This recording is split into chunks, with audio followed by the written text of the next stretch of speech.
Bonjour, Frédéric Janvier, expert comptable. Nous allons parler aujourd'hui de la gestion d'un accident de travail. Alors d'abord, qu'est-ce que l'on appelle un accident de travail? Ça va être un accident qui va avoir lieu sur les lieux de l'entreprise ou dans le trajet entre le domicile et les locaux de l'entreprise. Donc ce trajet entre le domicile et l'entreprise peut s'étendre, c'est-à-dire que si la personne va faire des courses entre-temps, eh bien ça fait également partie d'un accident de trajet et donc traité comme un accident du travail. Que faire en cas d'accident du travail? Tout d'abord porter secours à la personne qui est accidentée, c'est la première des règles. Ensuite, il faut déclarer l'accident et on le déclare donc à la CPAM. Vous avez 48 heures pour déclarer l'accident de travail à la CPAM, 48 heures hors dimanche et jour férié.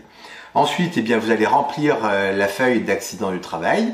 Et puis ensuite, si vous avez un CSE, vous avez l'obligation de prévenir votre CSE. Et si c'est un accident grave, de convoquer le CSE pour analyser. On le verra par la suite. Ensuite, au niveau administratif, vous allez enregistrer l'accident du travail sur votre suivi des absences de manière à en avoir une trace dans tous les cas.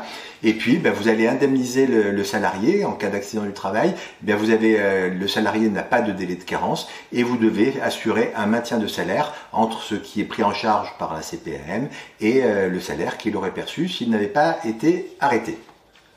En cas d'accident, également, vous avez l'obligation de faire une enquête sur cet accident de manière à voir pourquoi cet accident a eu lieu. Et ensuite, une fois que vous savez pourquoi cet accident a eu lieu, vous devez obligatoirement mettre en place des mesures de prévention et de précaution pour éviter que ce nouvel accident ne puisse avoir lieu.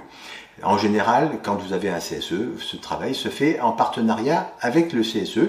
Il est obligatoire car si vous ne faites pas ce travail, et qu'il y a un nouvel accident qui se produit, votre responsabilité sera pleinement engagée.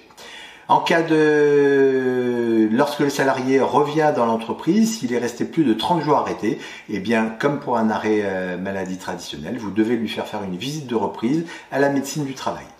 Vous avez des questions concernant l'arrêt de travail, l'accident du travail? Vous n'hésitez pas à revenir vers votre cabinet. Vous n'hésitez pas à liker cette vidéo si elle vous a intéressé. Vous la partagez très largement autour de vous auprès des chefs d'entreprise qui pourraient être intéressés.